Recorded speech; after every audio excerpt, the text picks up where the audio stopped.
mi amigos, and welcome to Midnight's Edge After Dark. I am Tom Gunners.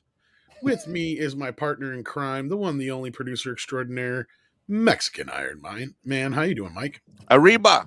I have a burning problem and issue which I will need your help with to solve before we get started with tonight's topic. Sounds like you might need a doctor. No, it's not burning down there. And we have a guest. Yeah. Yes, we have Gary with a J joining us again from the pop culture minefield. How are you doing? Are you burning in the crotchal area like Mike is? No, I'm burning free. I'm burning for you. Well, since you both are guys Midwesterners, Southerners, whatever the hell you guys are, solve this for me. Okay, maybe. What is the difference? Okay, so I've been doing my Mac Daddy rap at this young Philly here, local in town, with a crotch that's on fire. You shouldn't do that. Oh my god! No, it might be chlamydia. No, it's not. Hey, no, everybody in the chat stream, you don't listen to Tom right now. Take a lemon and squeeze it on yourself. Oh my god! I'm not squeezing a lemon on my Mexican region. Are you kidding? To a Mexican? South of the border. All right, so I asked her out. This girl, her name was Amy, and so I asked her out, and she said, and I said, we should go grab something to eat sometime. She's like, okay, sure, sounds great. She's like, and then she says, well, did you want to grab dinner or supper? And I looked at her like, whatever. What the fuck did you just say? So what the fuck is the difference between dinner and supper? I thought they were the same thing. That typically in a lot of parts of the U.S. it is the same. It is to me. When I say I want to have dinner, it means I want to have supper. But in some areas of the country, dinner is something else, and I don't understand it. Well, I'm confused, and I don't know if it's because I'm Mexican or the Lord of the Rings trailer, or I don't know what's going on, but Mexican Iron Man is confused. I don't know what is it. I thought supper and dinner are the same thing, but is it a time thing? Like dinner's later at night, supper's earlier? Floral from under. Here's this thing. Growing up, to me, it was dinner can be lunch. Dinner can be lunch, dinner can be supper, but there was lunchtime and supper time. Like, I guess, I don't know. I guess it just depended on the size of the meal, perhaps. Well, if there's any chefs out there, please answer this question. Well, I guess we're going to figure out the hard way. Burning question. Because I'm going to have to call her tomorrow. Because Mike is burning for you. Get this thing scheduled up in here. But so, someone help Mexican Iron Man learn the difference between supper and dinner. Yeah. Someone look like an idiot on that one. Yeah. I didn't go to school for that. Dinner and supper are both used to refer to the main meal of the day, as I understand it. Perhaps. That's how we treated it. My dad and maybe it was a trick question. Because to sup, what about second breakfast? To just eat. It just means to eat, to sup. What about brunch? Brunch is that breakfast. It's that mid-morning. It's like I love brunch because I like to have breakfast, then brunch, and then lunch. What about 11s? Do hobbits eat like every hour on the hour? Flora from Under the Rock says, Google it. No, I don't want to. Because let's assume that a hobbit gets up at like 8 o'clock in the morning. So they have breakfast. Then they have second breakfast. Then they have 11s. Then they have lunch. Then they have, whatever between there. And they got to have an early dinner and a late dinner, probably. They must eat almost every hour on the hour. Well, for like me, I eat every 3 hours. It's the way I keep my metabolism going. That's how we know you're not a hobbit. Flora from Under the Rock's right. I Googled it. So here it goes. I want to say it in my fancy pants accent. Please do. Dinner is a main meal which can be in the evening. Lunch is a meal eaten at the middle of the day, while a supper is taken at the evening as a light or informal meal. Okay, so she's like, dinner would be like we go to a fancy pants joint. Supper is I take her to the drive-thru at White Castle.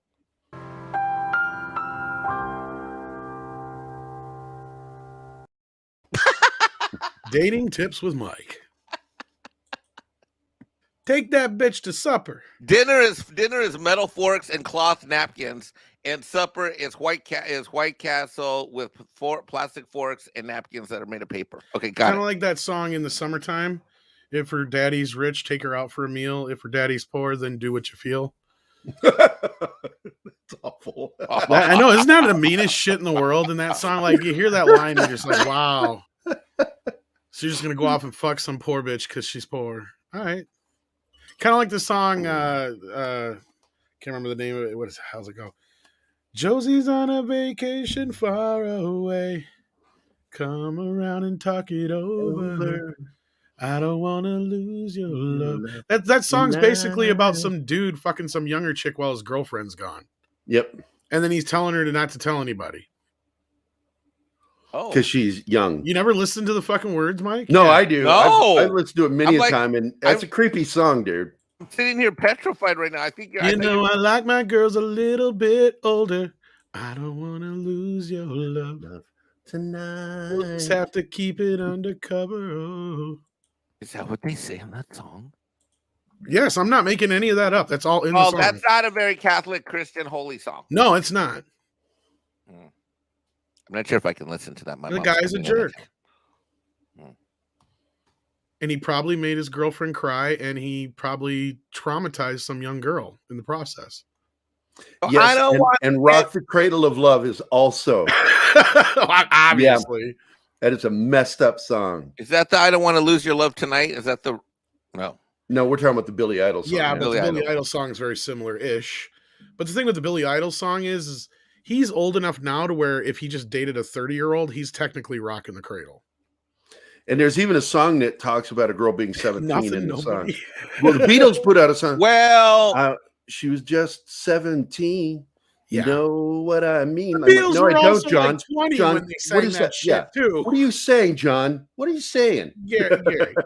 The Beatles were also like 20. Wait a minute. Why is dating a 30-year-old robbing the cradle? For what's his face now? Because if he sings it, Jesus, I just forgot his name. Billy Idol. Billy Idol. Yeah, you must have missed the joke. He's so old that he could date a 30-year-old and technically be robbing the cradle. Oh, because she's that much younger than him. Yeah. Right. Yeah, it was my fault. It was a bad joke. No, I get it. But boom, bam. Wait, hold on. It was a bad joke. You don't have to pander to me. The crowd cheers. Patronize me. Oh, and Stevie Nicks did the song On the Edge of 17. Yeah, but Stevie Nicks is awesome. What does that mean? She was probably in her late 20s when she sang, her 30s when she sang, or at least 30s. She was in her 30s, I think, when she wrote that. Because it was after Fleetwood. Look up Honeybee. I think I know that one by Tom Petty. Yeah. Yep. It's been a while, but yeah. But anyhow, we got some. We didn't have much news to talk about today. We got a little bit. Maybe a slow news day, everybody. The big topic that made me laugh. It just made me laugh out loud, funny. As the kids say, it made me lol. Mike, it made you lol at supper. It made me lol at supper. Yes. Okay, go ahead. Why Paramount Star Trek sequel reveal surprised its own stars? Wow, Maybe because it's bullshit, as we keep saying, and nobody's really signed on to anything. It's that whole panic. Let's make it feel, because they still don't have investors. All the investors dropped years ago. And that's why we didn't get Star Trek 4 then. And every time they do this, it's just to try to entice new investors. That's all it's about. And I don't think anybody's biting anymore. They know better. Well, let's get into the article. See what it says. Maybe there's some exciting news. Tom. Funnily enough, I made this, let's see here, like 4 or 5 years ago. Yes, and it's so spot on with this article. This is, way back in, way back when. You can find that in earlier videos. But yeah, according to this article here, sources say that most of, if not all, rep teams for the franchise's primary talent were not aware that an announcement for another film was coming, much less that their clients would be touted as part of the deal during a Wall Street event. Uh-oh. You know, this reminds me, like, lately, all this news that's coming out of the Trek world is just proving us more and more correct all the time. Remember when we were told, oh, you guys are full of shit. You're just making shit up for hate clicks. Remember all that? Yeah. Why are you guys hating on diversity and modern audiences? Because Ghostbusters sucked. Okay, pure and simple. Pure and simple. And I feel like an asshole because I didn't say hi to hardly anybody in the chat, by the way. Hello, Duck Nation, Mecha J. There's We got 200 Daryl people Brewer. there. Yeah, we got over 200 you guys in the chat. Stephanie Janisek, Hyde is here. We got Kathu Popoko, Piluio, Hawaiian language. I'm sure I said that way wrong. David Rayner's here. Sander Hammerslag's here. Shanatsky is here. KR Nut is in the house. Sometimes you feel like a KR Nut. Sometimes you don't. Mr. Dragon is here. Tim Hayes is here as well. Tree Rock Creations is here. Thank you for being here. As I pointed out before, Floral from Under a Rock is here, as well as many, many more. Etienne Faladoro, welcome. Edgy number 1. Andy Masterson's in the house, talking about 11Zs earlier. He's the guy who does all the cool figures. Let's see here. We got Gonzalo Bergali is here as well. If I could talk, if I could talk. We got Rob Altus here as well. Donnie Pearson, good to see you. Hope you're doing well, my friend. JF is here, as well as he says second breakfast, 11Z's brunch, lunch, afternoon tea, dinner, supper, and finally late night snack. That I believe is correct. The correct answer to what is a hobbit's eating habits. We also got John Capola here who says, hello, everyone, with a little puppy. Actually, that's a full-grown beagle there, it looks like. Carries thinks he's the goat. He might be right. We got Shirley Unicon here. We've got so many more. Thank you for being here. Donnie's here, and my buddy Deleted Scene is here. Glad it's awesome to see everybody. But I do have to say about second breakfast doesn't exist, because all you have to do is just keep eating. And it's just a longer breakfast. Commander Ed Straker of Shadow says pigs will fly at warp 10 before Star Trek before. That's correct. So yes, indeed. Let's move on with this article here. Says on February 15th, Paramount, Viacom CBS. What is that? Is that like a per or used to be kind of thing mean? I have no freaking idea. That is weird. Well, I always like to learn new things. Announced that it would boldly go where it hasn't managed to go before. A fourth iteration stalled in the 21st century, featuring strategy for the Star Trek franchise. During Paramount Investor Day, producer J.J. Abrams, who rebooted the Star Trek sci-fi franchise for the big screen in 2009, revealed that the USS Enterprise was being readied for a new flight. We are thrilled to say that we are hard at work on a new Star Trek film that will be shooting at the end of next year that will be featuring our original cast, says Abrams, and only Abrams. The proclamation came as a surprise, not just to the observers, who had been watching the movie's studio haltingly try to revive Trek on the big screen for years, but to the actors and their representatives as well. Sources tell The Hollywood Reporter that most of, if not all, of the teams for the franchise's primary players, including Chris Pine, Zachary Quinto, Simon Pegg, Carl Urban, Zoe Saldana, Jean Cho, were not aware that an announcement for another film was coming, much less that their clients would be touted as a part of the deal. And certainly not that their clients would be shooting a movie by year-end. Insiders say that Pine, who plays Captain Kirk, is the first to enter into early negotiations, as he is the linchpin to the project. The hope is to begin filming in the fall in order to make a December 2023 release date. The script is still being worked on, according to sources, and there is no green light or budget in place. In fact, the budget is now likely to have to account for talent deals that may be supersized. This is what stopped it the last 5 announcements now. Industry insiders say that Paramount let go of negotiating leverage in order to have a key piece in as it courts Wall Street investors. Blah. Star Trek, of course, has been a backbone of the company's streaming strategy, live-action series Discovery and Picard, as well as an adult animated series Lower Decks and Nickelodeon's Prodigy, are all cruising on warp speed, while the universe itself still continue to expand under the watchful eye of Alex Kurtzman, whose rich pact runs through 2026. Now, mind you, Discovery is number 10 on Paramount Plus as far as top shows. But the feature strategy had come to a standstill. An initial plan for a 4th Star Trek fell apart in 2018. Talks with stars Chris Pine and Hemsworth, who had played Captain Kirk and his father, in a reprisal of a small role in the 2019 franchise starter, dissolved over money, with the studio finance partner Skydance holding a tough line on the budget. At that time, Jim Giannopoulos was a scant year into his tenure as the head of the studio, which was still dealing with several big bombs at the box office and needed to reel in spending. The Star Trek franchise was one of the diminishing returns, with the third movie, Star Trek Beyond, grossing only $343 million worldwide on a budget of $190 million, the lowest box office receipts of all three films. The studio had 3 Star Trek features in development, including ideas from Quentin Tarantino and Noah Hawley that would follow different crews and timelines. As the then Motion Picture Group president, Emma Watts, took account of the studio slate, Hawley's Star Trek was nixed. Tarantino never materialized, and the remaining holdover from this time was the 4th outing featuring the Abrams cast, which actually was supposed to be in the Tarantino version, which now has WandaVision director Matt Shakman set to direct. Compared to 2018, when Star Trek IV was last attempted, Paramount Pictures is now in a much different place. The studio has undergone an executive reshuffle with Brian Robbins at the helm. The movie studio is also being called upon to help supply a streaming service that is looking to build its subscription between 65 million and 75 million by 2024.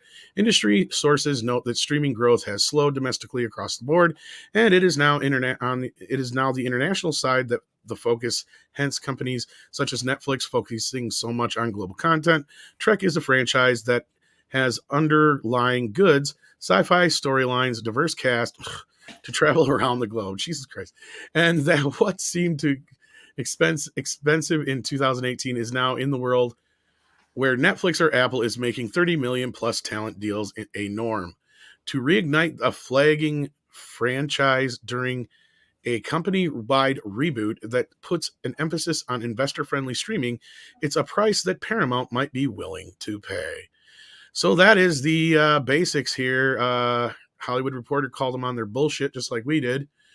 And yeah, that seems to be the case. Mike or Gary, who wants to go first? We'll let the guests go first. Well, you know how I feel. I'm right there with you. I'm calling bullshit on this because they're always doing these fishing expeditions. And it's all about getting investors. Because they haven't had money in a while. The investors saw what was going on with CBS, Paramount, Viacom, all of that shit. And they like, we're out of here. Bye, guys. And Kurtzman has killed the brand so much, nobody wants in. And JJ shares a lot of the blame on that because he's still part of that contract. That's why there's the current Star Trek is still part of the JJ verse. I mean, you talk about there's so much in this that it's just such a dig, and I love it. You know, hopefully, and all that talk. Star Trek is dead. It's been dead to me for so long. Mm-hmm. These announcements are PR sales pieces, and you're right. The Hollywood Reporter called bullshit, and the only reason they kind of try to balance it off at the end is they're just trying to act like a reporter and say, hey, maybe they will invest in this. I mean, basically what they're trying to say here at the end is that hey, Netflix and Apple are doing 30 million plus talent deals. Hey, Paramount, why don't you cough up the money to sign the cast to do more of these movies? There's no script. There's no communication with the actors. There's no story. There's no direction. Fake.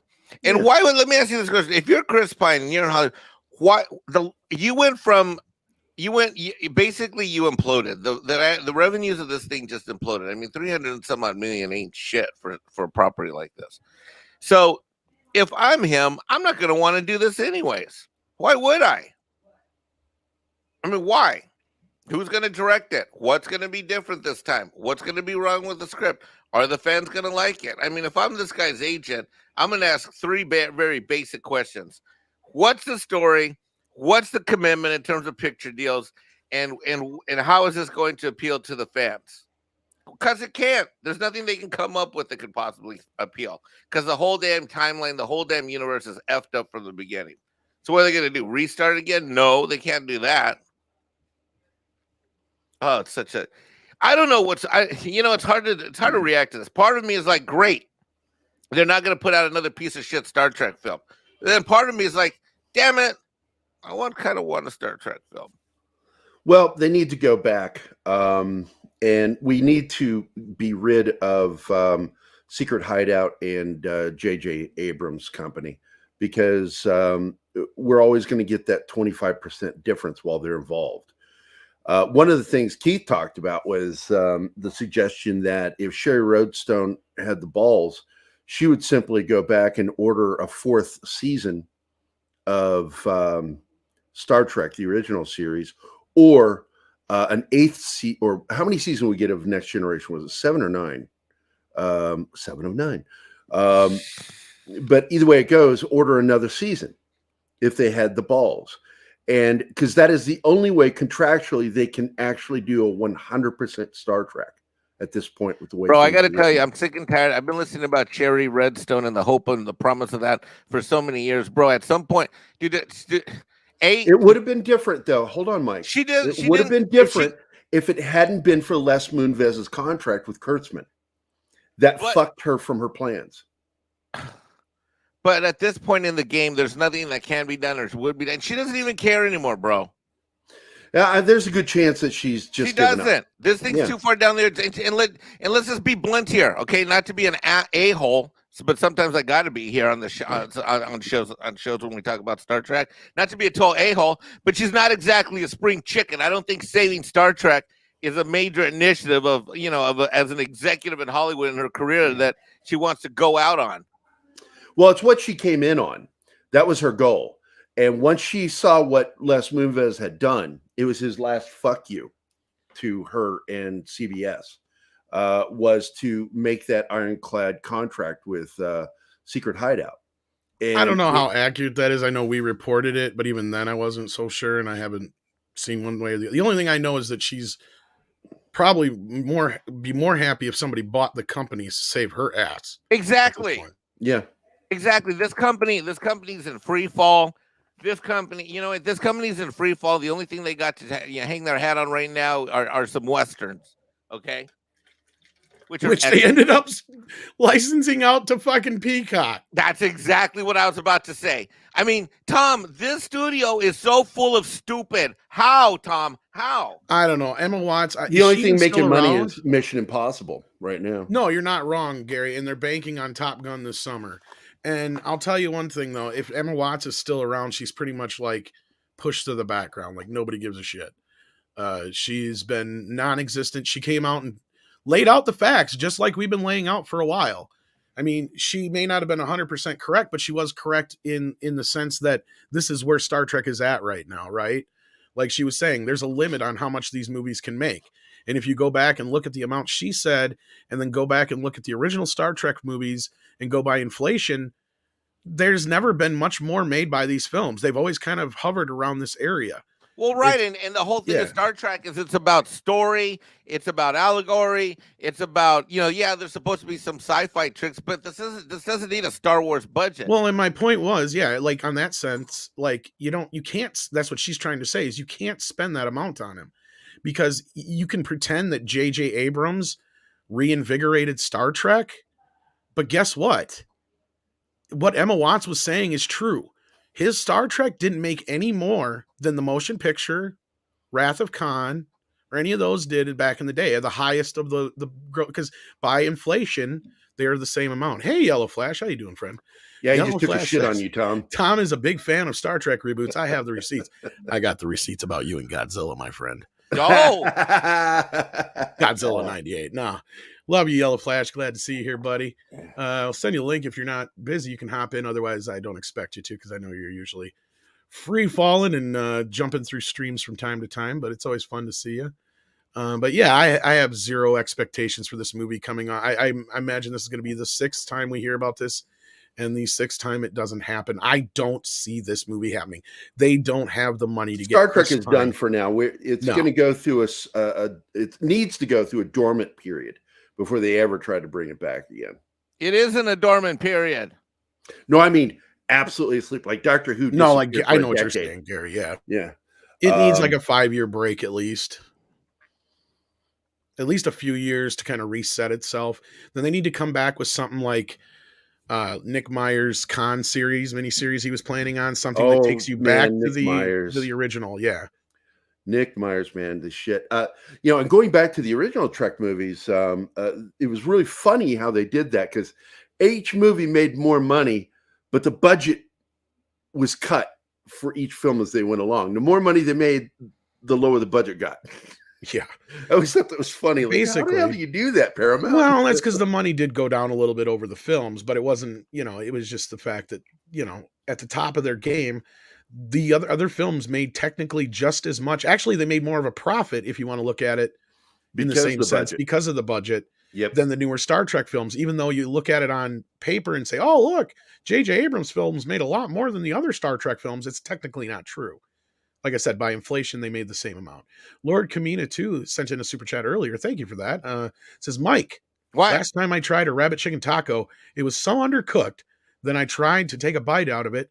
It almost took a bite out of me. How is that possible, Lord Camino? I know you're lying. That's not possible. They don't have teeth. Yes, look here. And as evidence, I submit an actual rabbit chicken for evidentiary consideration. You will not see. No teeth. You're not getting your money back. No Sorry, my friend. And nice try. Which way? I always forget which way the friend is. I don't know what. I go by the wings. Look, it's flying. Thank you for that, Lord Kamina, too. We needed that levity break. But yeah, it'll be interesting to see if anything comes of this. I don't think it will. I really don't. But where there's almost 350 of you guys watching, please hit that like button. Show YouTube some love, or that you love us, at least. Not YouTube some love. Did you see the article that came out on Friday from Deadline about the Paramount stock? I heard about it. I think. Here, let me just share real quick. Yeah, go ahead. Just real quick, quick paragraph, real quick. Hold on, let me find it. Right here. All right.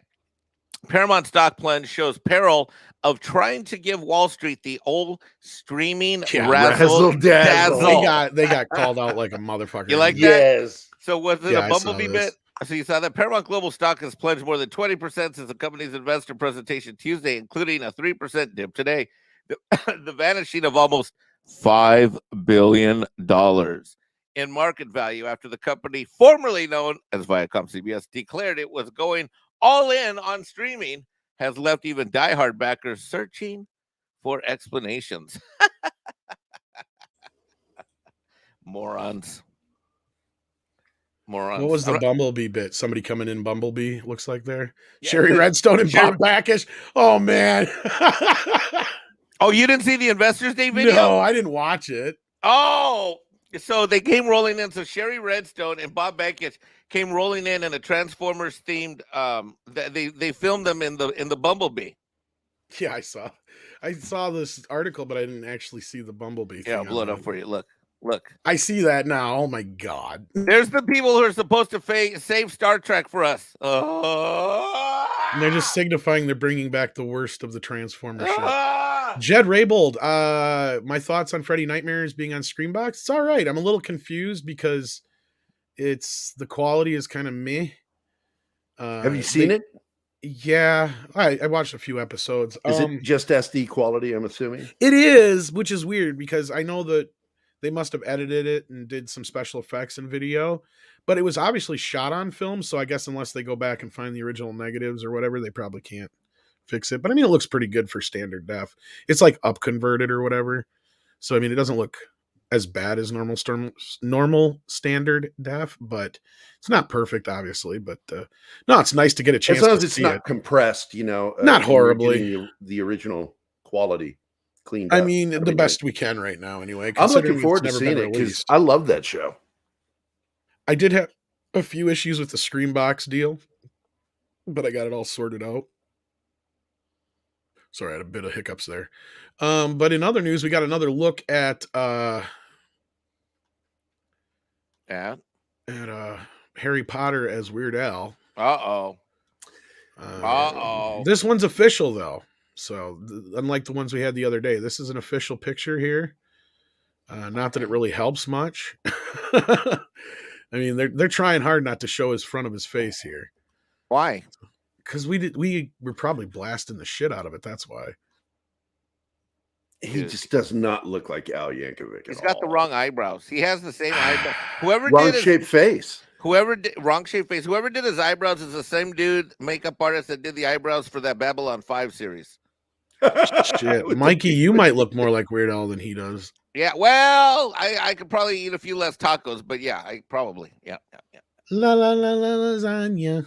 Don't you get any on ya, you sloppy pig? Have a more. By the way, your Spanish was pretty damn good this morning. Midnight Said just Espanol. Well, I was copying and pasting. Oh, I was like, I always do that. How are you doing it so fast? I always do that. I can't Shit. speak it for shit. Oh, I thought And I can you- understand a few words here and there. I'm learning more words because of Narcos. Okay, well, you were talking like when they spoke Spanish, you were following up. I think your Spanish is getting better, though. I think it is. I don't know if I even really said anything much today, but yeah.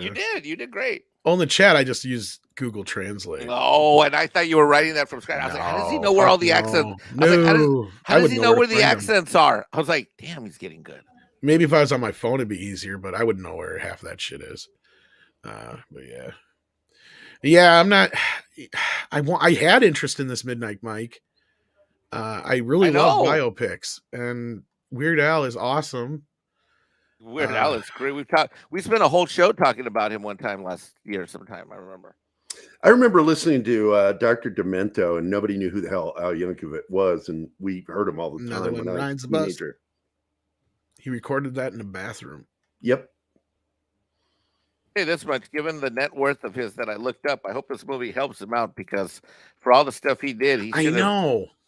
His net worth is unbelievably low. Do you know what it is, Gary? That's shameful. No, what Like is in it? the 30 millions, isn't it? No, it's in that. It said 19. it was 18.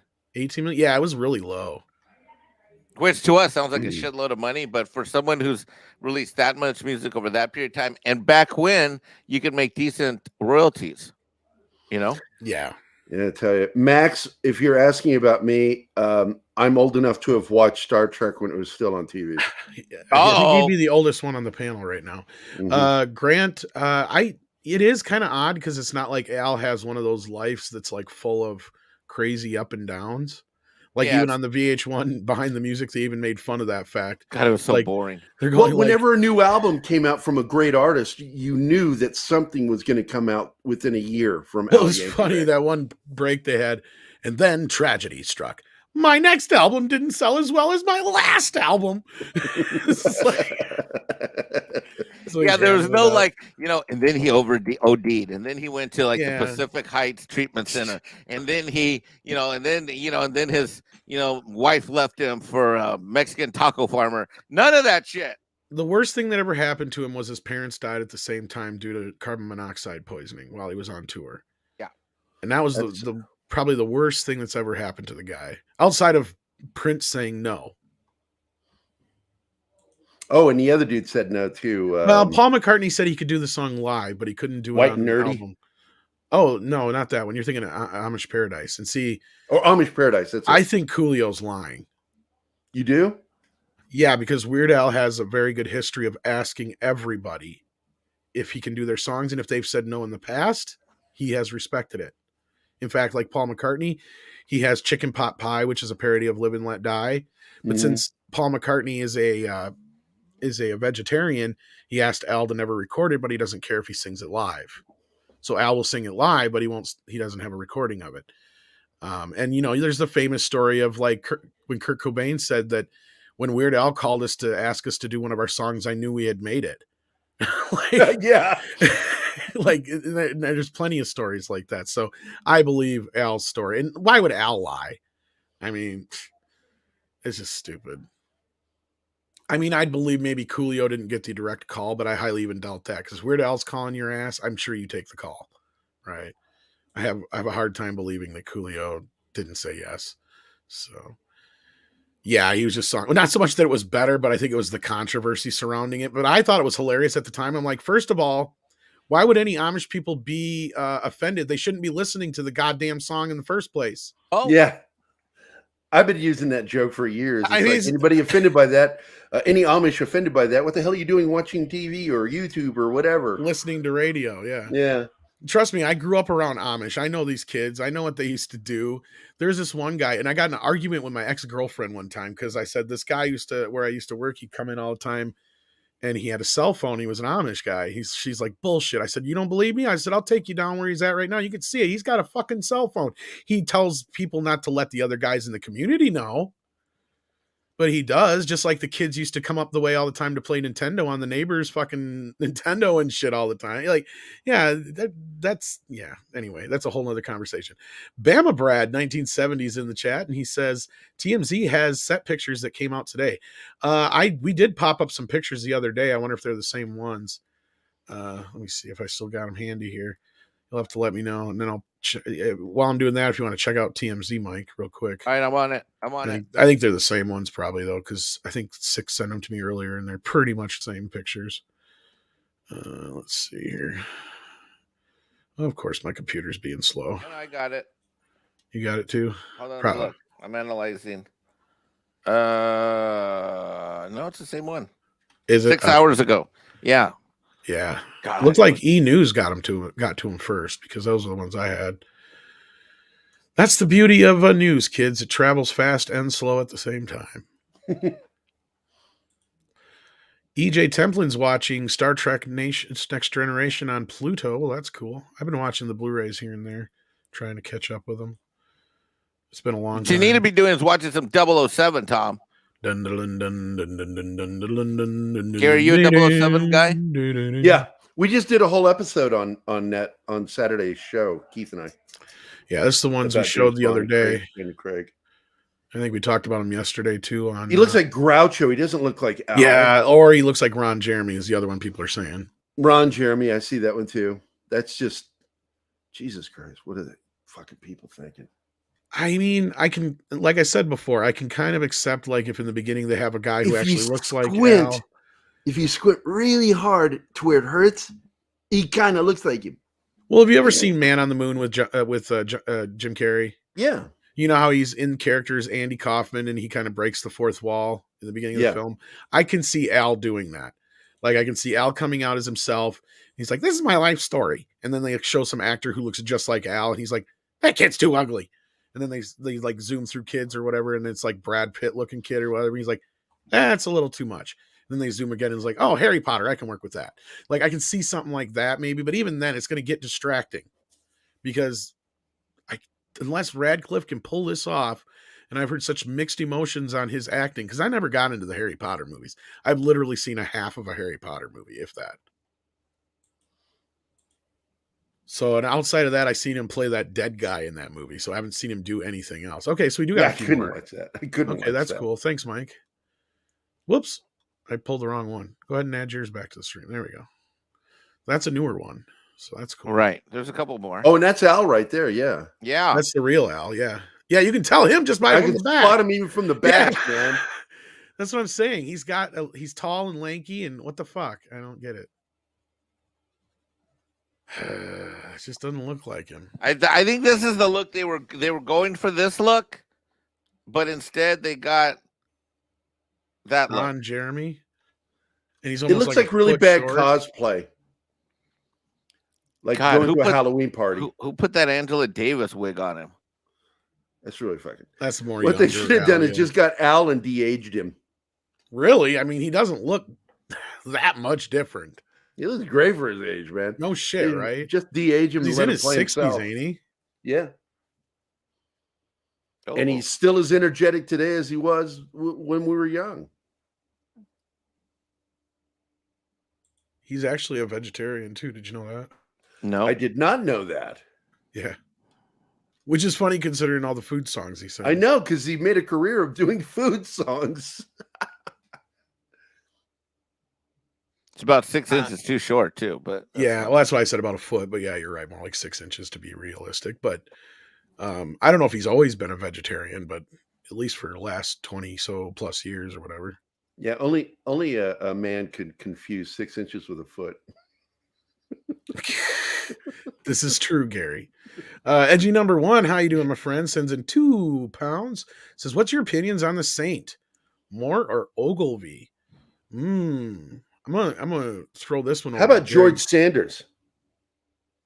What about Val Kilmer? Wasn't he in the Saint? I love Val Kilmer, yep. But George Sanders was the original Saint. Was he? Okay.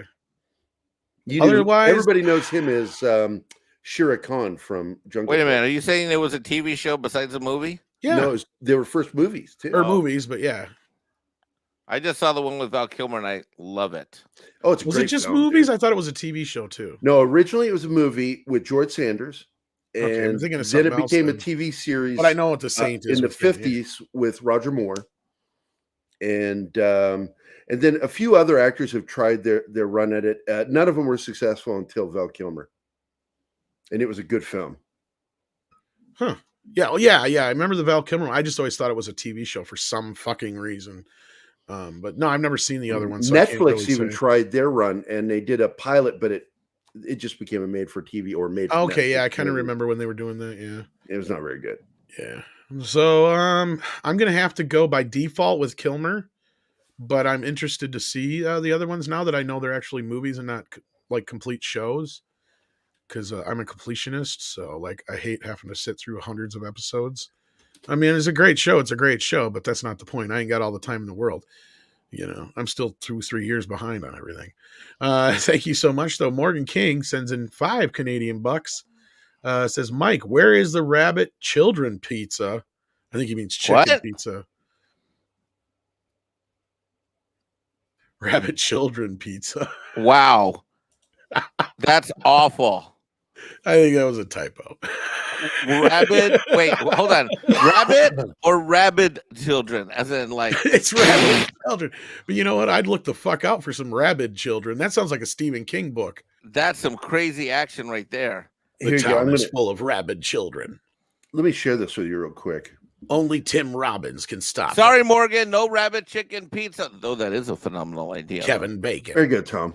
Morgan Freeman. Something. Oh wow! No, I did not know that. Oh wow! There's like 5 of them there. It looks like. There's they several. even got them out in the archive collection. Cool. Saint in Palm Springs, and his George Sanders' brother took over the role for a little bit when he went on to another franchise. So it was kind of like Bond before Bond, almost. Yeah, and George Sanders is a very smooth talking Englishman. You know him; he did the voice of Shere Khan in the original Jungle Book animated film. Right. And Tom, is it Tom Laughlin? I can't remember his brother's name, but it's funny because he did this character, and then his brother took it over, and he went on to do another series very similar of films. And then when he quit doing them, his brother took over those two. So every job that he would quit, his brother would take. I'm kind of surprised Stallone and his brothers, Sylvester Stallone and Frank Stallone's career didn't go like that. We have breaking news. Go ahead and read that super chat. Yeah, EA or EVA Unit 4A. I can't remember which one it is. Sorry about that. Says, okay, which one is it? Paramount is dumb. Bad Hideout has a Mission Impossible contract, or both at the same time? Both at the same time. Yeah, it is. Hashtag without respect, we reject. Hashtag MEAD. And thanks to Mr. Douglas Nelson. Breaking news. We now know what happened to Star Trek. It's in the toilet. Secret Hideout and Bad Reboot.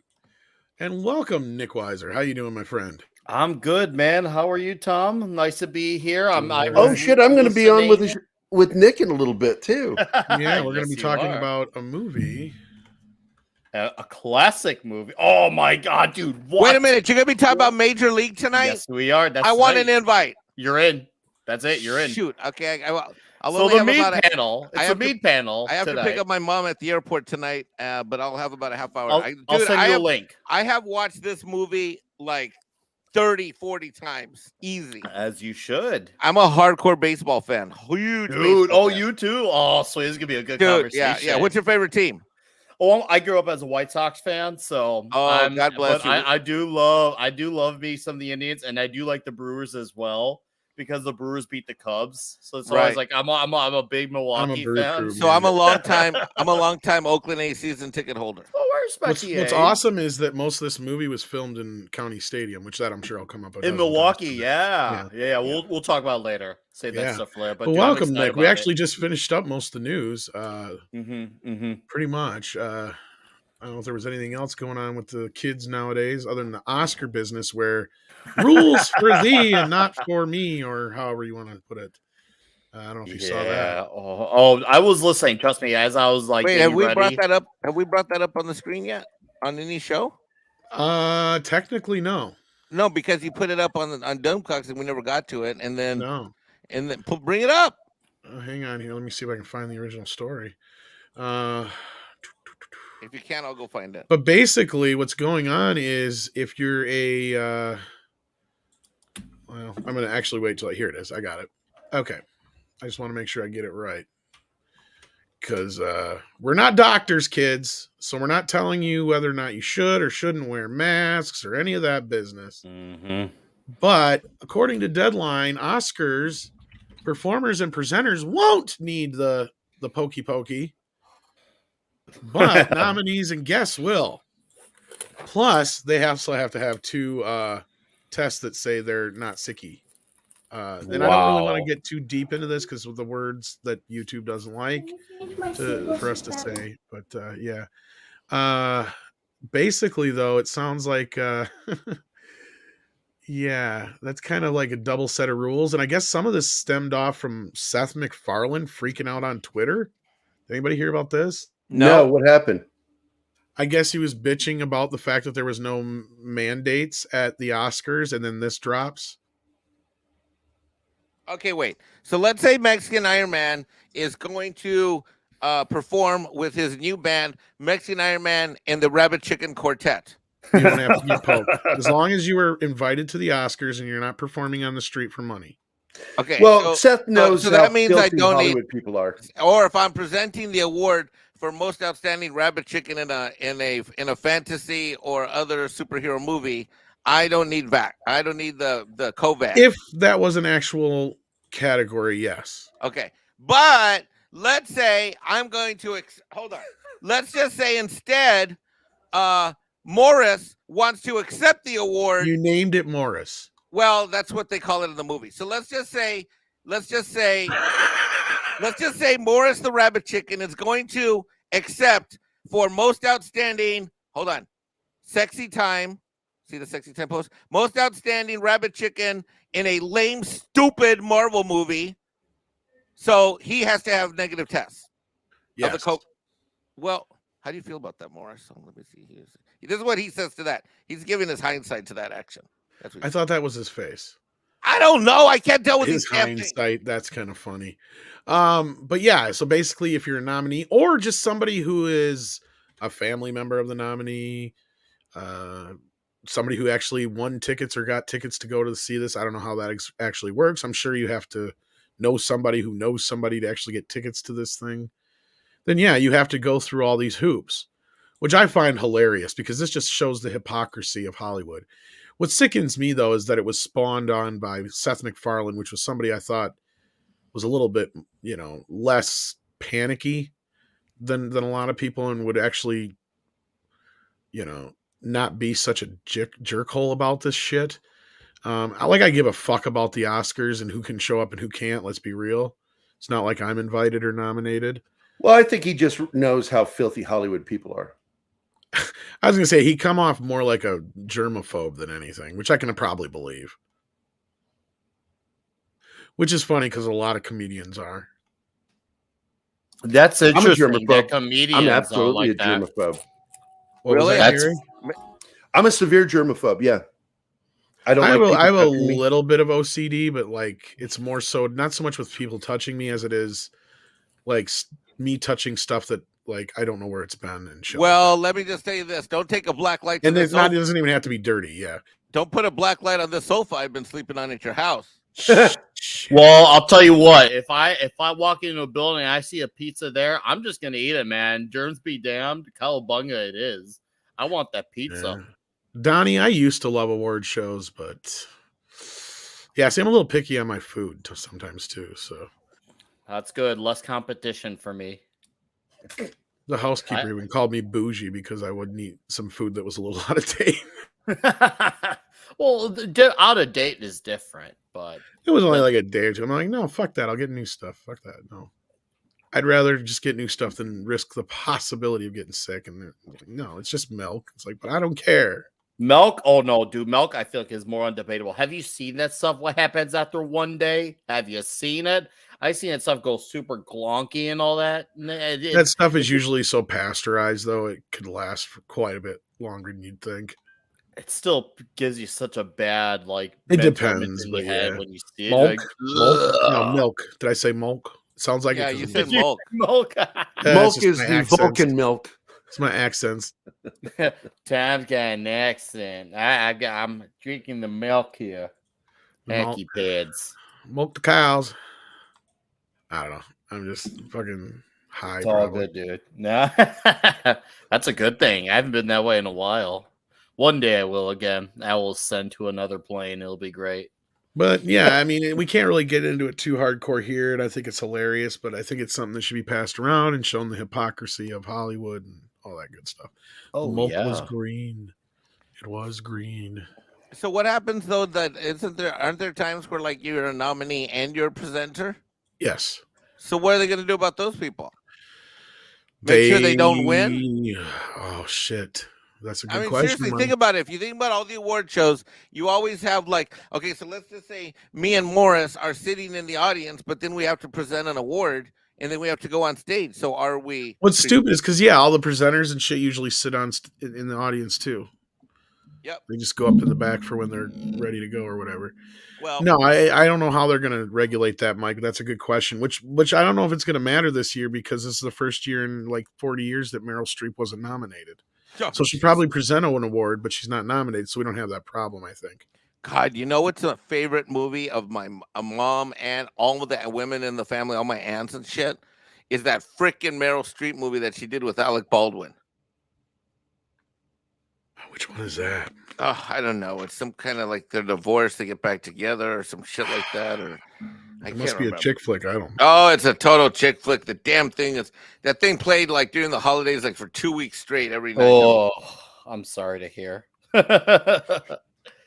Oh Lordy. Oh man. I know it's weird. I now that I see anything with Alec Baldwin now, I'm just tainted by. It's well, that was going to be my question. How was his acting? Did he kill it? Well, I watched the shit. He shot right through the scene. Shadow. Very fittingly, I was trying to watch The Shadow, and I'm just like, it was kind of funny and amusing to watch, but I was just like, damn it, Alec Baldwin, you shot your shot way back when, but this time you hit the target, and that was not for the better of the world. Oh, Alec. Alec Yeah. Alec Baldwin. Yeah, that guy. Yeah, it's just it's one of those things. I try to do my best, like to an extent, of course, on separating art from artists, but obviously news like that is just so heavy, and the way he's just carrying himself about it after is what I think what really doesn't help it. Because it's one thing to feel like someone's like in like a sea of guilt, I guess, but he's just so like.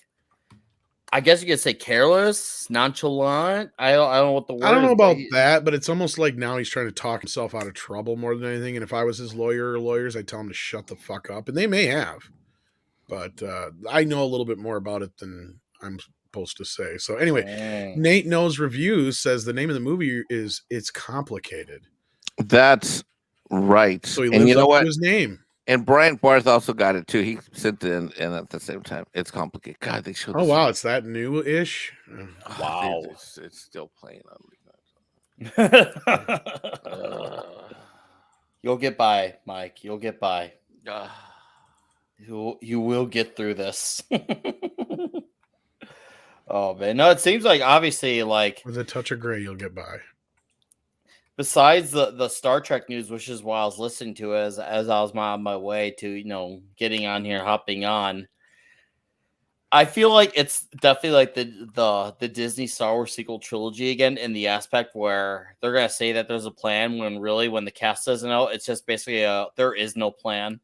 There's just no plan. I'm just like, wow, like they're all just finding out really. Well, I'm actually not as surprised. I'm sure some of our audience is not as surprised either, because this is not the first, not the second, not the third, or the fourth time they've done this. Somebody told me this is now the fifth or sixth time that they have announced a Star Trek 4 that did not come to fruition. Because they announced it right away before Star Trek, the the last one, what's it called? Beyond, came out Beyond, in theaters yeah. the week just before, the weekend that it came out. And then they did it again, and then because they had that chick who was going to do it, then Noah Hawley, and then there's another one, and then you could technically count even Tarantino's version because he was going to use the Chris Pine cast. Right. Mhm. But I still love his when he talked shit on JJ. That's great. Yeah. I don't know. Abrams deserves it. Y'all heard that, right? Oh, I heard that. Oh, yeah. Yeah. I Why heard you want to about bring it that. up again or what? I could maybe Do it, You've yeah. heard it, right, Mike? Nope. Oh, really?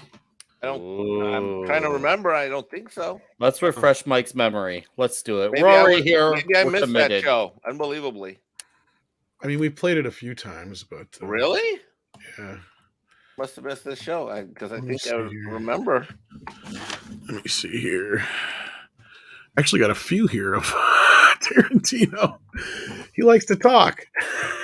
Good. Well, then let's help him sing. You're actually the one that shared it with me, Tom. Yeah, I'm sure I would have showed you. Yeah. But all right, let me grab this here. It's like 3 minutes long, but What was? I know there's this Star Trek project potentially still out there that was. Correct me if I'm wrong. Story idea by you. Someone else has scripted it. Well, it's an idea that an idea I had. Then we got together and talked it out. Yeah. And then we hired Mark Smith, who did Revenant, to write the script. So where's that at? Just as a Star Trek fan and as a fan of yours, I'm Mhm. just like fascinated. dead Is that, now, like, obviously. What is that? As much as you can say, like, is it in the current timeline? Is it? You're a fan of the original series, I know. Yeah. Uh-huh. So what is it? Yeah, it's like I don't know how much I can say. The one thing I can say is it would deal with the Chris Pine timeline. Now, I still don't quite understand, and JJ can't explain it to me. Whatever, and my editor has tried to explain it to me, and I still don't get it. All right, Fred Baskin, about something happened in the first movie that now kind of wiped the slate clean. Right. I don't buy that. I don't like it. I don't appreciate it. Fuck that. All right, I don't like it. You know, I'm gonna lead you down a road. You want the Guardian of Forever to have happened, don't you? yeah, I want the whole series to have happened. All right. It just- Whoa! Yes. and no, Benedict Cumberbatch or whatever his name is. All right, it's not Khan. Yeah. All right, Khan is Khan. And I told JJ, I go, like, I don't understand this. I don't like it. And then he's like, ignore it. Nobody likes it. I don't understand it. Just that is what JJ supposedly said to him. do whatever you want. If you want it to happen the exact way it happened on the series, it can. So that's more in line with what you're honoring the series that you loved and came up with. Yes, exactly. So- Yeah, I mean that, and ultimately why I would be interested. If somebody asked me, like, okay, well, what is it about Star Trek that you like? Yeah. Easy. William Shatner. I love William Shatner as James T. Kirk. That's why I like Star Trek. Yeah. The reason I like Star Trek more than Star Wars is because William Shatner is in Star Wars. William Shatner. Wow. I actually like William Shatner in almost everything, but William Shatner as James T. Kirk is that is my connection. That is why I like it. Like, I liked CSI because I liked William Peterson as Gus Grissom. And so the reason I was actually intrigued by the J.J. Abrams version of it is because I thought Chris Pine did a fantastic job, not just playing Captain Kirk, but playing William Shatner's Captain. He is William Shatner. Yes. He's not just another guy. He's William Shatner's Captain Kirk. And it's literally, Zachary Quinto is literally Leonard Nimoy's, because they both in the same scene together. You know, he's his Spock. And they fucking nail it. They did. They just nail it. So there you go. That was his. He said that like a couple of years ago now, Mike. But yeah, I'm surprised you never heard that. Wow! Nobody likes it. Wow. Wow! Okay, that was telling. And that's probably the moment that ended. Woo! Yeah, JJ was basically just desperate for anything to take place with his cast, because then that puts it on his contract deal or whatever. That's why he's like, just do it, do whatever you want. Use my cast. Go for it. Whatever. What a freaking Need a leech! movie. I just need a movie. What a freaking leech! This guy. Yeah, I love that. Like everybody's trying to explain to Tarantino how the fucking timeline works. He's like, I don't get it. Oh, I'm sure he's Lord. like, does this mean that everything is supposed to happen because you already brought Khan in, and that doesn't make no sense? So then that probably made JJ scratch his head and go, just do whatever the fuck you want. Like, one of the things that we all know about the original Star Trek before the breaking it up by Les Moonves and Sherry Redstone's dad was that they always had a science and astronomical consultants on the show to make sure their science was right. You never see that with the new shows or any of the stuff. They don't even imagine bother those with the guys science. sometimes got these guys out of corners too, I bet. I'm sure they probably consulted them and like, well, what would work here to take care of this thing and blah, blah, blah. And they're like, well, if you do this and scientifically it would do this and blah, blah, blah. And you're like, okay, perfect. I mean, you had guys like Michael Okuda, you know, he was all those shows, Next Generation, DS9, Voyager. Michael Okuda, you know, brought so much of his knowledge into the functioning of the ships. Well, and the how thing they was, worked. Yeah, the thing with Star Trek is it reminds me a lot of Stan Lee's writing. And I'm surprised Stan Lee never did write episodes of Star Trek because his, you know, just the way he kind of thinks of things. I mean, he's not always necessarily scientifically accurate per se, but he does like to apply the science to his characters, right? He looks at his superheroes as out of the nuclear age. As opposed to, I mean, gamma radiation. Yeah, and radioactive spiders. And wow. No, Tom, that's a good point. Super serum and all logic, that shit. Yeah. That actually, I was like, wow, I never would have thought that. So it's good. Well, we've said for a long time that Marvel Comics is the sci-fi comic. All of them. Oh, you know, totally. Everything from mutations to chemicals hitting a blind kid's eyes. So the toxic waste. Sorry, to be more specific, the toxic. Well, I think he got part of the idea for the Hulk about reading about the radiation from the gamma rays or whatever having an effect on what was it, the Komodo dragons or whatever, and how they were growing larger than they were supposed to or whatever it was, or something to that effect. And he kind of went from there to the whole like, oh, what if we apply like Dr. Jekyll and Mr. Hyde kind of thing here, mixed with a little bit of Frankenstein looking monster, and boom, the Hulk was born, right? I mean, it really crosses over, and that 60s sci-fi. Like he fit right in. Dude, the Fantastic Four. I mean, God, absolutely. you got Reed Richards as a freaking scientist, and he's like the smartest guy in the Marvel universe. And no, it's not Shuri, it's Reed Richards. I could see the Fantastic Four popping up on Star Trek, actually. I could have actually seen a crossover episode. Dude, that, like, I'm not, like, knowledgeable on Star Trek, but I would at least be excited for that concept because, you know, crossovers are fun. Yeah. That's a geek Fantastic Four, you know, it was the inspiration clearly came from the Van Allen belt, which surrounds the Earth. And there was concern that humans wouldn't be able to survive going through it. White Knight speaking facts. I realized what I said when he said that's just a Marvel fact. Yeah, that's a Marvel fact. It's true. I mean, God, Reed Richards. I mean, obviously, I'd even obviously say T'Challa's a pretty intelligent guy too. Of course, T'Challa, and not just because of the movie, but T'Challa, Prince T'Challa, has always been a very, you know, sharp individual. Of course, Tony Stark. To some degrees, Namor is, even though he's just there to show off in front of Sue. Xavier, of course, and then MD Bud beat me to it. Dr. Doom. He beat me. Just ask him. Dr. Doom will tell you he's smarter. He still put his hands in the green goo and Fan Four Stick, but he's smarter. Oh my God, Fan Four Stick, dude! I still never saw it to this day. And there's just sometimes when you know a red flag, you just know.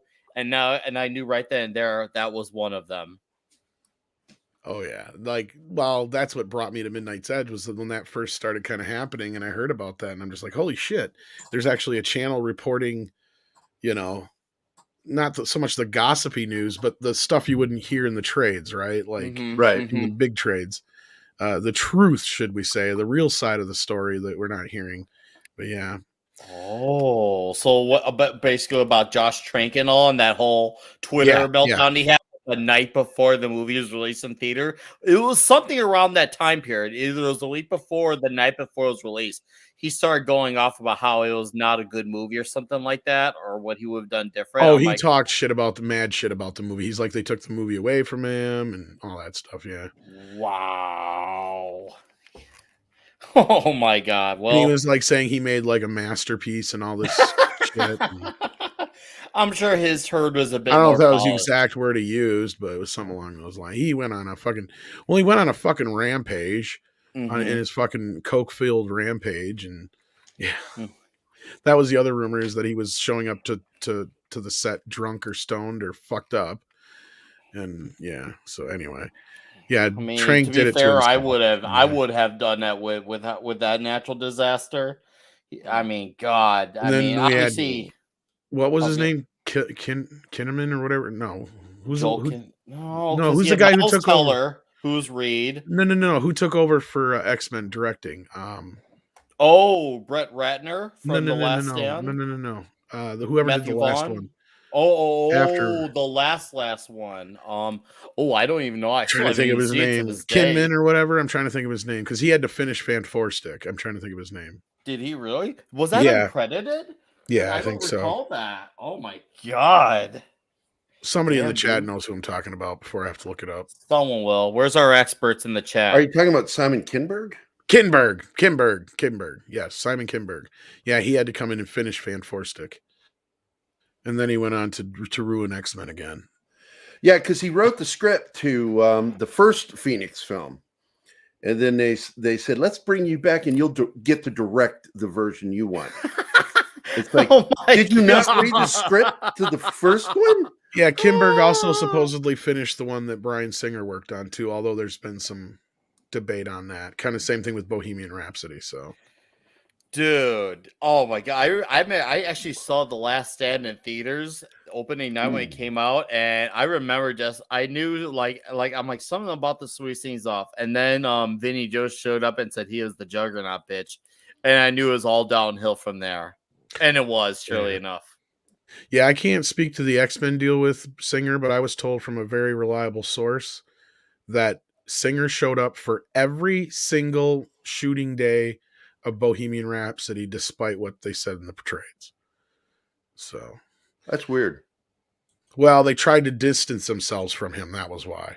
Well, yeah. I mean, he likes those young boys. You know? Well, that's the rumor, but I've heard several different stories. I don't know what to believe anymore on that part. But what happened to Bryan Singer? He's kind of been blacklisted. So it is what it is. I mean, he kind of made his own bed, whether or not it's true or not. Wasn't there that whole thing about the Superman bulge thing from Superman Returns? You remember that? Oh, I'm sure it's true, probably. It adds up, that's for sure. It definitely adds up. Yeah, I'm of the school that thinks that, where there's smoke, there's fire. To a point, yeah. I mean, but I've also heard stories that have never been out there as well. So, and he's bisexual, which is another thing that the trades don't like to say. No, they don't. Oh, they can't. Sometimes when there's smoke, there's fake fires. I'm not saying he's innocent. So or sometimes you're burning, on your southern border. I'm not saying he's innocent. I'm just saying that there's a lot more nuance to it than it appears to be on the top. I'm making fun of you and your there was Tom, and one of our guests made an "if" comment towards my direction. What do you want me to do about it? We should at least do a what? A what? Like Skeletor what? Yeah. What? Yeah, like that. Okay, now I got another one here too. I got a hey. You want a hey? What's that one, lady? Yeah. Hey. Oh, you ever seen that one? The ladies brought me that one. This is a riot. She does the weather. It's Granny does weather. Hey, this is Angry Grandma with another fucking weather report. It's hotter than hell out here. I got sweat rolling down the crack of my eyes. The sun's beating down on my titties. I don't know. It's so fucking hot. I go in the house. My damn air conditioner's fucked up. So, I'll tell you what I'm gonna do. I can't get no relief in the house. Can't get no relief outside.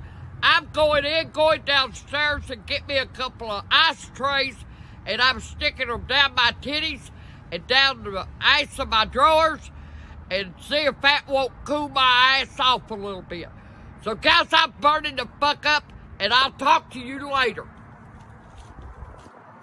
What? Where you going? Fuck?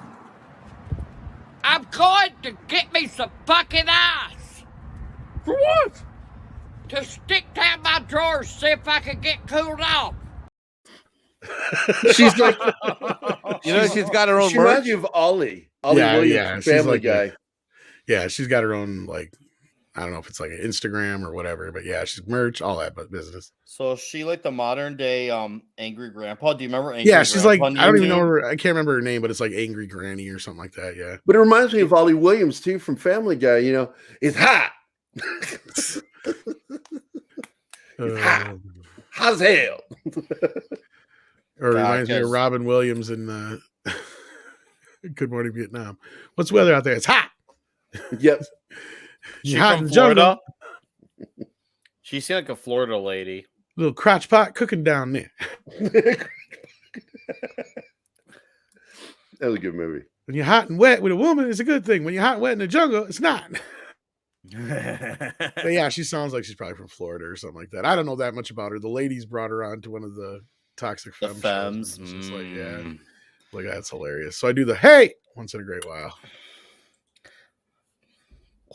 But I think we've pretty much hit most of the news topics. I don't know if there's really anything to discuss. Well, left anyway. Is there anything that's come up recently on the Batman? Other than Pattinson being a complete moron, no. Oh, but see, we already knew that, like snow being white. Like, are you aware that Batman was the world's greatest detective? Except in this movie, He just did Catwoman's the world's greatest detective. He just did an interview exclusive where he was talking about whether or not he would do a second one or not. I'm just like, oh, stop talking. Well, what did he say? Was he like not excited about it or dragging it out? Like, Like, what was oh, his you whole know, spiel? and I was just talking to dipshit director yesterday, and he's like, I have a lot of ideas for a sequel, and I'm like, wow, can I get included on those ideas? Okay, yeah. I'm like, oh, like if he doesn't stop talking, I'm gonna I don't care how good his performance is, I'm gonna have a hard time believing he's any version of Batman. For let alone year 2, year 1, year 3.5, year 5 in the You know what's bugging me? 5 with this, times Mike, the square root of pi or what? What, sir? is okay. We've seen a bunch of these trailers, and this is the Dark Dower Nirvana Batman, right? Yeah. All the toys don't seem to match. Have you seen any of the toys? No, yet? I haven't looked. Let me see. Ooh, I looked let's at him see some yesterday at, toys. the mall, at Walmart. Which Yeah, one? The they're ones, who's making them? I don't remember, but Are they as bad as Love and Thunder? no, those toys aren't so bad either. But the problem I seen with those was I noticed that we got we got the Thor one, which says Thor on it, and then the other one says Mighty Thor. Mighty Thor. Yeah, they've been. I caught on to that pattern back in 2018 when they gave the Jane Foster gave back her mantle in the comic books to Odin's son, and I noticed they switched over the title of it from Mighty Thor to just Thor. And I thought to myself, okay, maybe that's just a coincidence. Maybe they just so people to get confused with the numbering.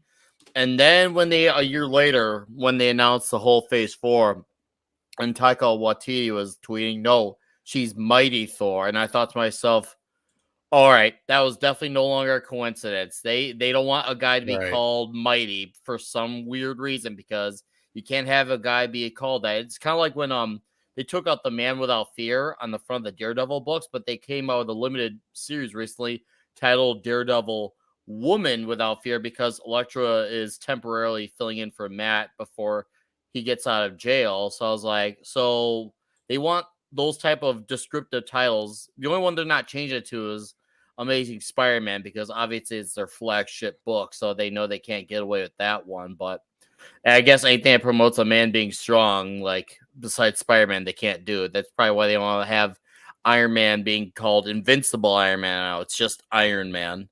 I like that picture. It looks like Selena Kyle swear to stealing God. his motorcycle. I know, but look at the kid's face. It's like, No fucking kid would make that face. He's like, get back here with my motorcycle. Harvey, where's Selena? But this Shut is up, what I Selena. saw last night. This one in particular. Yeah, and the box just all kind of, I don't know, it just stuck out as weird to me. All right, I got it is another. weird. I got another one to share here. Watch this. Hold on. Show us. Let's take a look at this fucker right here. Here, I'll stop sharing. It isn't doing that for me.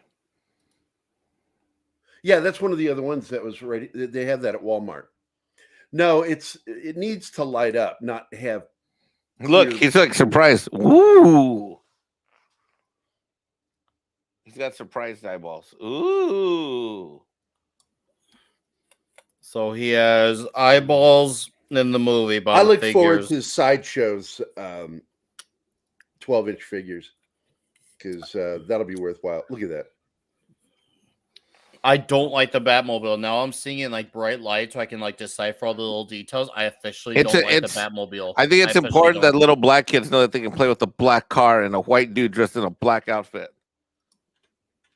I don't hate the suit. Like there's aspects of it I like, but I don't like that Batmobile at all. I really don't. I think it's ugly actually. I think it's like, sure, it doesn't look like a tank, and the tank probably goes 30 miles per hour, so this will probably actually drive fast, unlike the Batmobile. All I know is my cousin Julio could do a better black paint job with like some spray cans from the Lowe's. Believe it. And he can even put flames on it too. Yeah. And before we go, I guess I want to bring up, because I tried watching the first episode of this show. What show? I just shared it, and I couldn't make it through the episode. And I'm a big fan of Marina's. I really am. She's awesome. But this show it's like a super James Bond female villain, super genius, can only be stopped by equally super genius female. All the males are in the background. Only the two main females matter. And it's just like, come on, man. Look, I like it when you do a little bit of this, but when you go overboard and have only those two facing each other, it becomes really fucking strange to try to imagine that anything is real going on here. Well, I look at this photo, to be fair, Gary, and I'm just like, this looks like it's super. I could get why you could, be a fan of the acting talents of Marina. Wasn't she in Deadpool? Yeah. Or is she? Oh, so that was her. Yeah. Okay, Vanessa from Deadpool. Yeah. So I'm like, man, she looks familiar. But she's I look at amazing. this I love poster. her. No, she's since talented. V. She was in V, the reboot series. Yeah. And I've been watching her ever since. She's great in everything. Homeland. God, she's done so well. And then so I'm like, please, cross my fingers. Please don't suck. But the trailer, and I criticized the trailer that it felt like that. That it was going to be this fake feminism shit. And it is. It's fake feminism. It gets old, Dude, men should take the back seat, only women in the foreground. It's like, oh, come on. You're doing the exact same thing you complained that we were doing, men, Yeah, that reminds me of when about I equity, not equality. Watching No Way Home, it was really like, it almost felt weird, even though it was really cool, but it was almost weird because of how much it doesn't happen. In No Way Home recently, it was all men fighting at the end. Like, I'm like, it was just one of those little details I picked up. I'm like, wow, I haven't had this happen. And a man rescued a girl. And a man rescued a girl. I didn't even really think of that, honestly, now that you bring that up. Yeah, it was all dudes fighting. Like, and I was like, man, I remember when that was commonplace. Nowadays, it's like, oh, we gotta have a girl there just to say she can fight. Yeah, because MJ was running. She was busy running, trying to get away from. She was running Forrest Gump style. Oh yeah, she was. And obviously, and they did handle that scene with not only with him just saving her, but obviously because of his moment of redemption. That's exactly all it was about. And that was worth it. For that context, it was worth it. Ah, this cheesy bread's really good. Seriously. Wow. We should probably let you finish that before the show. Oh, I'm already almost done, dude. I've been like on and off. Good job, Tom. I'm now shopping for McFarlane Batman toys. At least it's McFarlane and not. the other Yeah, one. I'm just waiting for the sideshow stuff because I really don't give two Nothing shits in for this the show story today. like makes me want the toy or the figure, even if it was a good looking one. Oh no, I'm looking at other stuff. Yeah, I was gonna say like I'd love. Oh, he's on a porn site now. Thanks, No, Mike. I'm not. I'm on the toy store. Sex toys, dog. Yeah, I'm not surprised about this MSTIE fan. I'm sure they're just delayed because of the whole production line being delayed. Because I can't imagine they didn't want those out sooner. But yeah, I'm not surprised at all. So let's let the chat decide. What movie should I see this week? Should I see Death on the Nile? No. Let me see. I can do a poll. Yeah, Okay, Death we're on not the gonna be Nile here is the much movie longer. I enjoy. Mikey I don't Mikey think you would. watches. Let's see what's coming out this week. What's up? When does Batman come out? Next week. March. March Yeah, 4th. All right. So we got, yeah. so we're looking for something that's out this week. We have Dog, Did you see Uncharted yet? Uncharted. Nope. Moonfall. That's been out for a month. Jackass. Oh my God! Spider-Man is still showing in my local theater. And Holy Doom, shit! by the way, Same. I wanted to bring Holy this up, Tom, shit. that they're releasing the extended cut of No Way Home Is that for sure? the second week or the first weekend after the release of the Batman. It is completely boned. Really? I did not know The about Batman this. is not going to have any luck in the box office if they're if that is really There's an gonna happen. extended cut, and they're going to release it in theaters. That's what Mikey's been talking about, that they're doing this Really? extended cut. Yep. Oh, so this is And just they're a rumor releasing for it now. theatrically. I think it's confirmed. Okay, well check that out. But Stand yeah. by. I'm figuring it out now. Don't Okay, move. so what two movies you want me to put on you here, Mike? Let's go with Uncharted or Jackass? Jackass. Gonna go see Jackass? Yeah, I haven't seen either one. I haven't actually heard anything about it, neither good nor bad. Just haven't heard anything, period. I have a feeling Jackass is going to run away with this, but we'll see. All right. And Mexican Yeah, Iron it's Man still will rumored. report back. Not on Thursday. Yeah, I'm gonna go see it on Thursday morning. I'll go to movies Wednesday or Thursday. Yeah, it's still considered a scoop, but not confirmed. That it will release the week after. That seems a little soon. I don't know. What do you think they would want to give people a month or two? Like, I don't know. Well, because it's still in theaters. Mm-hmm. Yeah, they Mhm. still haven't technically announced the video date yet. No. Yeah, this has No, to be I a could rumor. totally see Sony doing that to steal some of Warner's thunder. That Oh, and hell yeah. also they Wow, want to that say would that they be got the 800 mil. They want to say they hit 800 mil stateside, and this is also them hoping that they can crack 200. 800 mil stateside and 2 billion worldwide without China. That'd Because be if quite I a feat. remember the numbers, I think right now it's around like 1,830,000 or 40,000 right now. That's Yeah, it's around way there. up there. I know that. I wish Culture was here. He knows this stuff better, but yeah. And that alone is God. That's huge. Like almost every other movie in the world is begging to have numbers even half of that. So oh, there you go, Shanatsky. 1,832,832. Yeah, so I think you're right. They want to get that 200. Yeah, they want to have, because 800, almost 800 of that is from Or the 2 States. billion, I mean. That's Yeah, all they right. want 2 bill. Here it is right here. Spider-Man No Way Home extended cut rumored for theatrical release this March. And they're planning to release it. If this is going to happen, it'll be the week after the release of Batman, March 11th. Yeah. And see, the original rumor for the video date was March 22nd. I think it's going to get pushed to April. At least. And this is by comicbookmovie.com, by the way. And even is this off of Geekosity covered it. Mikey's? Is this off of Got- Mikey's scoop though? I don't know if this is Mikey's scoop, but I know Well- Mikey covered it. Well, okay, gotcha. And Gotcha, so, and he only covers stuff that, or has his people cover stuff that he thinks is reliable. Yeah, and yeah, at least a month or a couple weeks, Joey. You're right about that. About it extending its run. Yeah, I think Nick's on to they want to get over that 2 bill. Yeah. And Sony's never had numbers like this before, too. Keep that in mind. Like all those other Marvel movies, we obviously Outside all of know Spider-Man. who makes the You know what? money. Well, it's Sony's not used to this type of success. They're Here's not the used to funny that. part is Sony's going to do more with one movie than 2 or 3 other studios have done with all of their major releases all year long. I know. And this completely buries the whole Miley Cyrus Pandemic disease. narrative? Yeah.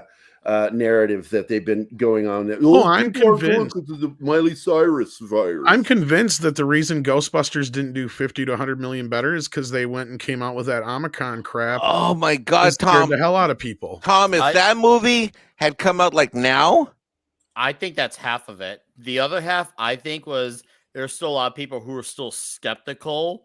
There is that because too. of the stigma of the 2016. Because don't forget, that was just a mere 5 years ago, and obviously a lot of people felt the stigma of the 2016 Suicide Squad to a point where they didn't even care like about another movie because most of them hated that 2016 flick. Like guys like you and I in the panel, we get it when we see there's a director change. So we'll be like, okay, we should see it because we know who's involved personnel wise. Normies don't look at it; they just say, oh, hey, it's another Suicide Squad movie. That last one sucked, which I agree with, but it's just the fact that normies just didn't care at all. And well, you're not wrong. Yeah. And I want to add this is that even if I'm just joking, maybe there's truth that the Omicron was caused or brought out into the news by people who hated the new Ghostbusters and wanted to support the 2016 film. I don't know about that, but yeah. No. I'll tell you this much: in me praising the film, I certainly had my challenges with people who had seen the 16 and told me they weren't really interested anymore. I most certainly had challenges. Oh, I'm sure there's at least a good percentage of people talking people into watching. Well, a lot of people just give up. Well, they and walk away from franchises. Digital downloads, it's been #1 since it came out on digital downloads. I'm sure the video, once we see the numbers on that, it's doing well because it's sold out the box set already. And people were telling me that Amazon was running out of their stock on the trilogy set, so they had to keep restocking it. So that's not a bad thing at all. Shinatsky, Blade Runner 2049 will eventually earn its money. And it's made a lot of its money back through digital sales. The problem with the studio system, the way it's set up now, and I've always complained about this, is they don't include digital sales as part of the box office. Not really. And legally they should. But the reason they don't is because these guys, I'm telling you, man, they learned from the mob how to hide the numbers.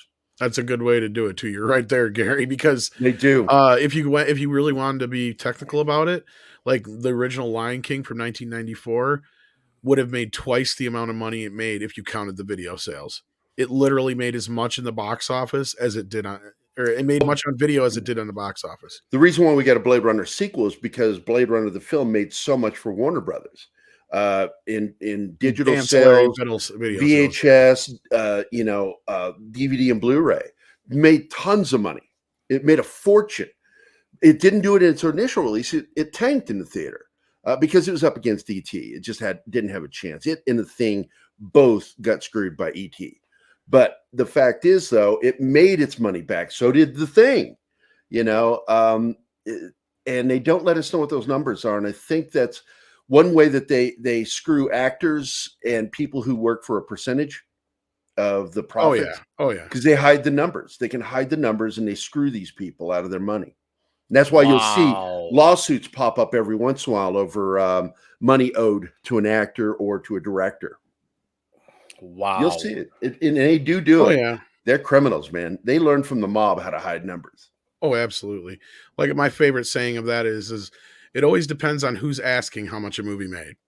Right. Because if it's somebody who they might owe money to, then it didn't make a dime. In fact, it lost money. Yeah, there's a major film, and you and I've talked about this before, Tom, where the studio says, oh, it lost money, but everybody knows it made a fortune. And yet they keep pulling that on the people that were getting a percentage. Do you remember what movie that was? It was a major film. Oh, it's been a few now. Peter Jackson had to sue over residuals for Lord of the Rings. Kevin Smith and a few others had to go after Harvey Weinstein for residuals for their movies. I remember on Twitter, when the fourth Men in Black movie was about to come out, Ed Sullivan, who was one of the original writers for the first Men in Black, says it's funny they would make a fourth movie in a franchise that failed initially, because every time I asked Sony about residuals for Men in Black, according to them, the movie never made money. In fact, it's still in the red. I think that was the one it was. Yeah. Because you and I talked about this before. Yeah, and I said that's kind of funky too, because we all know that movie was very, very, very profitable. In fact, I think it was one of the most, if not the most profitable film of 1997. Yet on paper, it shows a negative. Yeah, a negative. Then again, it goes to who you're asking. If you're somebody who they owe money, it didn't make any money. In fact, they lost money. But if you're a reporter asking, well, how much did this movie? It made more money than any of the movies ever made before in the history of movies. You know, they'll try and boast it like that.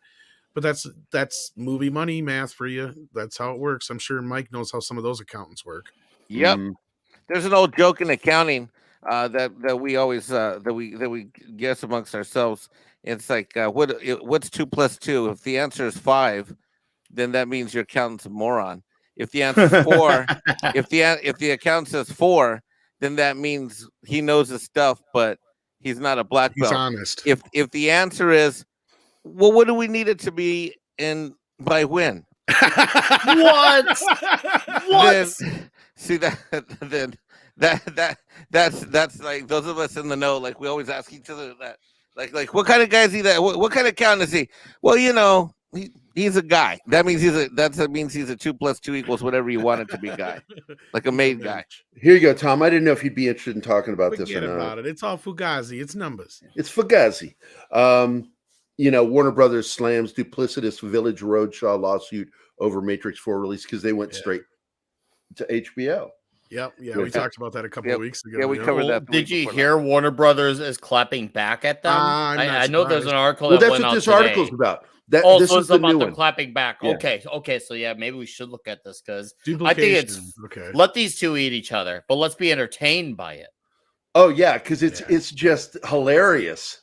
What's going on? It's getting really ugly, but it's funny. You know. Let's take a look at it real quick. Here it says, Warner Brothers admission leaves no doubt that it coercive. Can you make it a little bigger? It's coercive conduct is continually thinly veiled effort to eliminate Village Roadshow's rights going forward, so that it can keep for itself valuable derivative rights to tentpole films and use the films and future creative derivative products arising from those films to steer would-be theater goers to HBO Max, thereby gaining billions. Okay, we already read that in the original deal. Yeah. Okay, so Village Roadshow also issued a statement via law firm Kirkland & Ellis.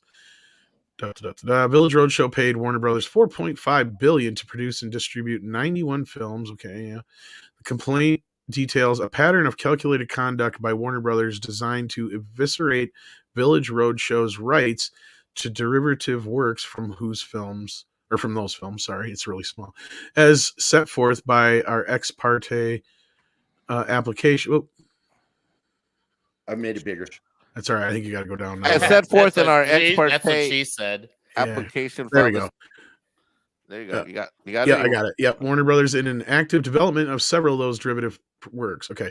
Those projects namely include Edge of Tomorrow, television series, Sherlock Holmes sequels, Ready Player One films, an Oceans series, and I Am Legend prequels, as well as the Matrix Resurrections release. Okay, so back from February 14th, Warner Brothers has publicly responded to the lawsuit from Village Roadshow over the release of The Matrix Resurrections on streaming platform HBO Max 1 week after the suit was filed. Village Roadshow alleged the day and date release of the fourth Matrix film affected the box office returns. Variety reported February 7th that the lawsuit accuses Marvel of deliberately harming the film's box office to prop up HBO Max at an expense of the future viability of the franchise. The lawsuit alleged that WB's strategy not only ensured that The Matrix Resurrections would be a bust at the box office, but it also inflicted serious harm to the entire Matrix franchise. There can be no doubt that the abysmal theatrical box office sales figures from The Matrix Resurrections, you keep wanting to say resolutions, dilute, because it kind of is. Resolution. Yeah, it's like, this is it, we're done. The value of the tentpole franchise is the film's lack of profitability generally prevents the studio from investing in additional sequels and derivative films in their term. Now, Warner Brothers has issued a statement to Deadline in response. Village's actions have been duplicitous. Okay, I thought it said duplications before. Duplicitous, and this dispute is equally contrived. Village was happy to have their name on the credits of the film, traveled to world premiere in San Francisco, and held themselves out to the media as a producer on the film, but they have now reneged on their contractual obligation to pay their share of the cost. Okay, so that's where the real deal comes in. Okay, it is notable that through 2021, we reached mutually acceptable agreements on the film in the 2021 slate to provide additional compensation to talent and our partners in light of our day and day. Okay, I'm kind of getting a little bit more of an understanding of what's going on here. Instead, Village wanted to enjoy the benefit of publicly holding themselves out as co-owners and producers while preserving a free look at the ultimate outcome of the film performance without any financial investment on their part. This is not how we conduct business, certainly not with trusted partners. Okay. I could see Warner's side of this, but they're not really responding to what Village Road shows. Yeah, they're ignoring it and just making their own. Yeah, they're making and I mean, I'm not saying that HBO doesn't and Warner Brothers doesn't have an argument to make here, but this is a completely different lawsuit. Mm-hmm. Okay. Yeah. You're talking about the money. Now you need to take them to court for the money owed on The Matrix. And they were under as long as they were under the idea of and compensated, then yeah, Warner has a leg to stand on in that lawsuit. But yeah, go ahead, Mike. Sorry. There's two problems here. Problem one is that there's now a loss, and they want to get a credit for that loss, and they want Village Roadshow to eat it. Number one, that's one problem. Another problem. Well, it sounds like Village Roadshow hasn't wrote them their check yet. That's exactly it. That's exactly it. Village Roadshow is trying to say, hey, we're not going to write you a check to distribute this thing when you basically tank the value of this thing we asked you to distribute because you morons didn't do it right, and you day and dated this motherfucker. And see, that's not even what Village Roadshow is saying here. Their accusation is that built into these contracts, and this is where I think it's going to get fun. Because, like I said, Warner Brothers case is a completely different court case, if you ask me. Mm-hmm. Like, that's, you need to pay us, you sign this deal, and if they took the terms and the conditions and they signed the deal, then yeah, Village Roadshow has to pony up. Mm-hmm. But Village Roadshow has a completely different argument on another part. Because it sounds like buried in all these contracts, and this is what I can see here from the article, is if a movie probably doesn't make a certain amount of money, or every sequel they make, the amount of ownership that Village Roadshow has goes down. And in the case of, like, say, if they do an Edge of Tomorrow TV series, since it's not a film, that might cut Village Roadshow out altogether. See, this is what I see is happening here. And this is what Village Roadshow is arguing, is that these motherfuckers are cutting us out of our deals with each sequel and derivative work they do. And not only that, it's probably buried in the contract somewhere. If The Matrix didn't make so much, then they probably lose their rights altogether. And they probably already had a minimal amount of rights already going in because it was the fourth film. Because I see it like television contracts. You guys know what I'm talking about? Yeah. I wish Script was here because he explains it too, how, like, the first few years you're under contract with a show. The show is owned by this, like, say Warner Brothers does a show for CBS, like Big Bang Theory, for instance. Mm-hmm. CBS pays, Warner Brothers pays for part of the first few seasons. CBS pays for the first few seasons. Then when they hit a certain threshold, it's up to CBS if they want to continue. And then CBS has to pony up all of, if not most of the bill. It's why so many shows sometimes just abruptly end. And that's News Radio is a great example because they knew that they had to negotiate contracts with all the cast and pay raises would be involved. And with losing Phil Hartman, they're like, it's just not worth it to us. And even though the show had higher ratings than Third Rock from the Sun, that's where they put their money. Yeah, and it was probably that year that the network had to take over the bill. Probably too. It's exactly what. That's usually why a lot of shows get canceled. Believe it or not. Yeah, a lot of people don't know that. But the show was so loved. Well, that's the shit that happens. Yeah. The only excuses or ones that don't have excuses is like when UPN basically canceled Enterprise because it's Paramount producing that show for their own network. Well, that was purely Les Moonves. Exactly. That's the rarities. Like you'll have that, but like shows like Big Bang is co-owned by Warner Brothers and CBS, for instance. You'll have that kind of a thing.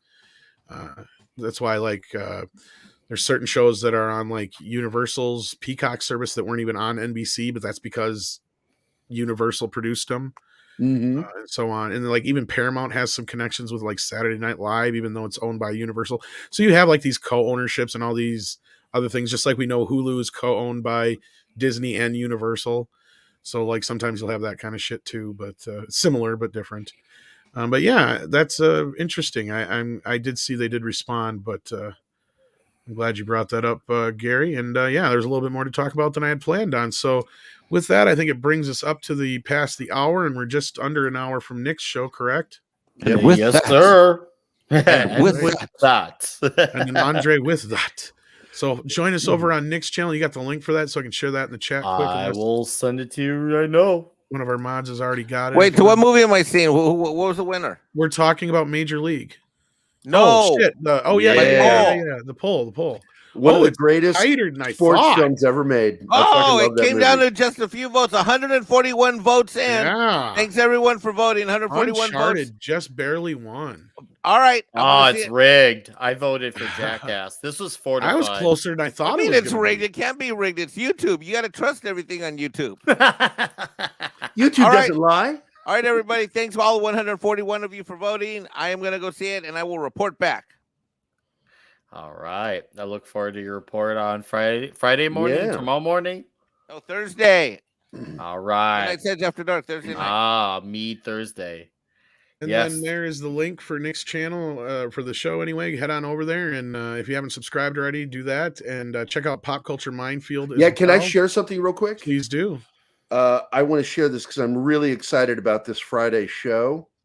I worked with her on one of the comic books that I just did. Ooh.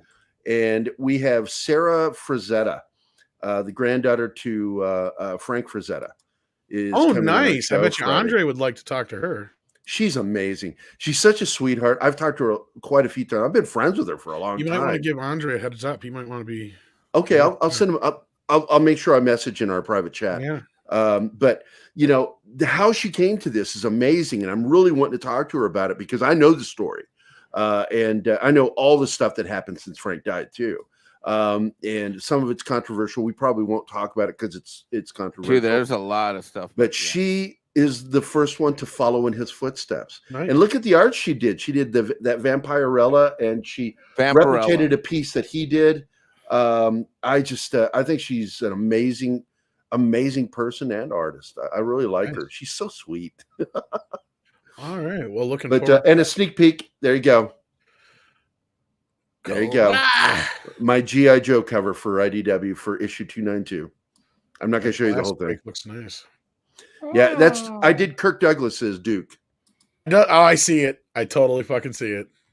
I fucking love Kirk Douglas, and I always thought that I'm he, gonna kick your if ass, they had Cobra. made that when he was young enough, he would have been a perfect Duke. I'm gonna beat your ass to the ground, Cobra. Oh, Lordy. Lord. Man's got to do what a man's got to do. Yeah, And with that, I'm now really- you I'm got me with that. saying that now. I'm I with literally say that in my own spare time now. Great job, Mike.